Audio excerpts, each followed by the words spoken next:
Ah non, je m'en bats pas le clito. On peut pas s'en battre le clito quand on est féministe. Ah non, non, non, non, non, pas du tout. Non. On va la gagner de toute façon. Enfin, on va ramener la cup à la maison. What a World Cup for Megan Rapinoe! Non, je m'en bats pas le clito. Non, non, non. J'avais fait un post là-dessus où j'avais dit cher Sénat de l'État d'Alabama, mon vagin, mon utérus, mes trompes et mes ovaires, on vous chie à la gueule. Et c'était toute politesse ça. Enfin, j'aurais pas pu faire moins. Non, non, je m'en bats pas du tout le clito. Les États-Unis, ça reste un pays quand même ultra chelou quoi. Enfin, il y a des trucs, il y a des lois qui passent, on comprend jamais. Et on a un président des États-Unis qui est quand même la pépite de la pépite. Donc évidemment, tout va dans ce sens quoi. Non, je m'en bats pas du tout le clito de MeToo. Je suis l'incarnation même de ce que ça a fait à nos consciences quoi. Et je parle en mon nom et je parle au nom de tous les comptes qui sont nés d'une génération post-MeToo. C'est comme ça qu'on nous nomme quoi, entre guillemets. Je pense qu'on a eu besoin de se prendre cette claque dans la gueule quoi. On a eu besoin et il se passe des choses formidables suite à ça. Donc non, non, non. Après, c'est juste dommage et triste de se dire qu'il faut en arriver là pour qu'en fait tout le monde commence à se soucier un peu, tu vois, qu'on s'intéresse vraiment à ça. Oh là là, mon frère. Ah là, là, tu vois, je peux te répondre avec un et c'est tout même. Ah, c'est tout. Il y aura pas de... Tu vois, j'ai pas dépensé de l'énergie pour parler de ce mec. Next. Ah, c'est mort. Oh là là. Là, j'ai eu un coup de chaud là. Ah, je suis pas bien là. Ah putain. Lui aussi, je lui chie à la gueule. Non, je m'en bats pas le clito. Du tout. Dans le sens où... Mais dans ce cas-là, c'est je kiffe ma jupe, je kiffe mon short, je kiffe mon string. C'est voilà, c'est tout cette série de hashtags qui sont un peu contre le harcèlement de rue, qui sont contre le harcèlement sexuel dans les transports en commun, qui sont en fait... Bah, lâchez-nous les bottes quoi, on s'habille comme on veut et on vous emmerde quoi. Donc non, non, je m'en bats pas du tout le clito. Après, faut faire attention, faut pas créer des hashtags pour tout n'importe quoi quoi. Enfin, maintenant, c'est un peu, il se passe un truc, on crée un hashtag, ça fait le buzz sur Twitter, ça fait le buzz sur Insta, on crée un compte Instagram, on fait fureur. Enfin, donc dans l'idée, enfin, c'est super. Après, peut-être pas besoin de créer un hashtag quoi. Juste enculer tous ceux qui nous font chier des comportements de cocktail. Mais t'as pas idée, mais de ouf. Mais le dernier de mes soucis quoi.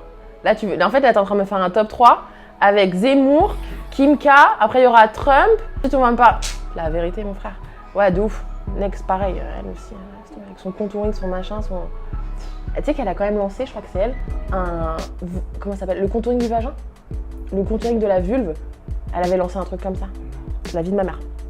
Elle avait mis sur son Insta une photo où tu la vois, elle est en train de se faire maquiller pour en fait avoir une belle têche. Genre, priorité dans la life. En fait, c'est la définition même de tout ce que je revendique et de... Oh, tu vois, je suis pas bien là. Non, non, non. Non, non, non. Non, je m'en bats pas le clito du porno parce que j'aime bien le porno. Mais je fais la différence, tu vois.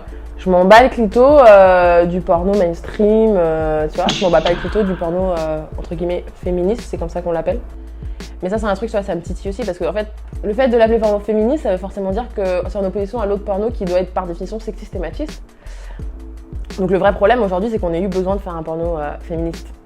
Et porno féministe, ça veut tout simplement dire un porno qui considère que la femme n'est pas juste un trou et un porno qui considère que le plaisir de l'homme et de la femme est sur un piédestal. Ça paraît rien de folichon, pourtant on est obligé de faire ça. Dans le porno mainstream, moi j'ai du mal à trouver ce qui me plaît quoi. Il y a toujours un truc de ah ok d'accord, ah non c'est mort. Mais par exemple tu vois le porno amateur j'aime bien. Je trouve qu'il y a un côté assez féministe entre guillemets dans le porno amateur pour la simple et bonne raison que on peut s'identifier, tu vois ça te renvoie pas un espèce de message avec tous les dictats et les stéréotypes de ta touche doit ressembler à ça, tu n'as pas eu d'orgasme en 30 secondes, ah bon mec tu n'as pas tenu 1h30 au pieu, enfin ce genre de truc qui complexe juste la terre entière quoi. Parce que voilà. Le porno n'est pas une plateforme d'éducation sexuelle quoi, tout simplement. À partir du moment où on a compris ça, on peut commencer à kiffer. Non, je m'en bats pas du tout le clito. Je m'en bats 2 fois moins le clito qu'avant limite, j'ai envie de te dire. Je voulais être chef étoilée. Je voulais être la première chef noire française étoilée au guide Michelin. Donc gros taf, grosse ambition. Mais je voulais vraiment, tu vois, ça m'intéressait pas de faire de la cuisine, histoire de faire... Enfin, je voulais vraiment exceller dans ce milieu-là et faire partie des grandes, des grands. Et vraiment abattre cette espèce de différenciation qu'on fait toujours entre les chefs et les chefs, donc les chefs FS et les chefs EFFES, et on n'arrive pas à mettre les deux dans un même classement. Dès qu'on parle de femmes, on s'est obligé de faire un classement à part, genre les chefs femmes, genre, tu vois, hors game. Donc tout ça, c'était vraiment... Moi, je voulais changer le milieu de la restauration, mais en m'imposant et tu vois, quand t'as ton nom marqué dans le guide Michelin, y a plus personne qui peut ouvrir sa gueule, quoi. Donc tout ce qui est violence en cuisine, sexisme en cuisine, harcèlement dans le milieu de la restauration, c'est un sujet qui, moi, en fait, ça va être... C'est le parfait équilibre entre mon passé et ce que je suis en train de faire maintenant, quoi. Qui est vraiment abattre les tabous, se battre pour qu'en fait, on aille mieux à chaque fois, tous les jours. Et dans ce milieu-là, enfin, je veux dire, c'est quand même le seul milieu où il n'y a pas de manif. Les syndicats, c'est un mot qui n'existe pas. Enfin, féminisme, il faut même pas en parler. Donc non, je m'en bats pas du tout le clito et c'est un domaine dans lequel là maintenant que je suis un peu plus dans un monde tu vois, activiste, revendiqué et tout, je vais clairement m'en occuper incessamment sous peu, quoi. Donc non, je m'en bats pas le clito du tout. Je m'en bats le clito et en même temps je m'en bats pas le clito. Faut faire la différence entre les marques qui ont compris que ça faisait vendre et qui savent très bien que si tu le fais pas tu passes pour une marque dégueulasse et donc ça le fait pas d'un point de vue de ton image de marque, et les marques qui le font parce que ça leur tient vraiment à cœur et qui vont jusqu'au bout du process. Donc c'est-à-dire que je vais faire la différence entre un Princess Tam Tam qui te met des femmes qui font du 44, du 46 et quand tu te retrouves en magasin, bah, on te dit « Ah non, cette taille-là, va falloir la commander sur internet. Ah, dans ce modèle-là, non, il n'y a pas votre taille. » Et les marques qui veulent vraiment ça et avec qui tu vas te retrouver avec ta taille, tu vois, où on va vraiment pas faire de différence. Après, moi, ce qui me gêne, c'est les marques clichés, quoi. Tu vois, ceux qui te font des campagnes de pub à la Benetton. Non, quoi. Non. Alors après, c'est vrai que l'aspect, j'ai envie que quand tu passes devant une campagne de pub, tu te reconnaisses. Ça, j'entends. Après, faut le faire subtilement. Il faut pas nous donner le cliché de chaque, tu vois. Donc, je vais mettre une femme voilée, une femme amputée, une Renoir, tu vois, et à côté la rousse avec les taches de rousseur avec une robe verte. Non.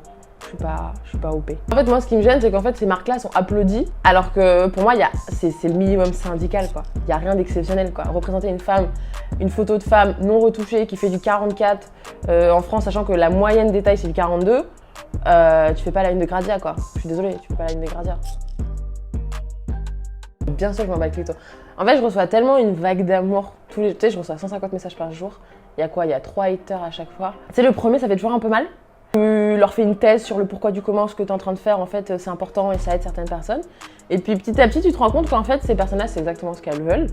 Et du coup, top pour une autre méthode. Moi, la mienne, c'est très simple. Je te prends le dernier message trop mignon auquel j'ai répondu, donc avec une réponse genre « mais oh merci et tout, tu peux pas ». Je copie, je colle, et donc ça donne un truc du genre « mais merci beaucoup, non mais franchement, c'est grâce à toi que je m'efforce tous les jours de continuer à faire ce que j'ai envie de faire, mais ça me fait tellement plaisir de me dire que t'as perdu du temps pour me dire tout ça ». Je dis « mais c'est des gens comme toi qui me donnaient la force de continuer à faire ce que je suis en train de faire ». Ils me lâchent un vu et il n'y a plus rien, quoi. Donc ouais, je m'en bats le clito de ouf. Il faut s'en battre le clito des haters. Donc ça va foutre ou pas?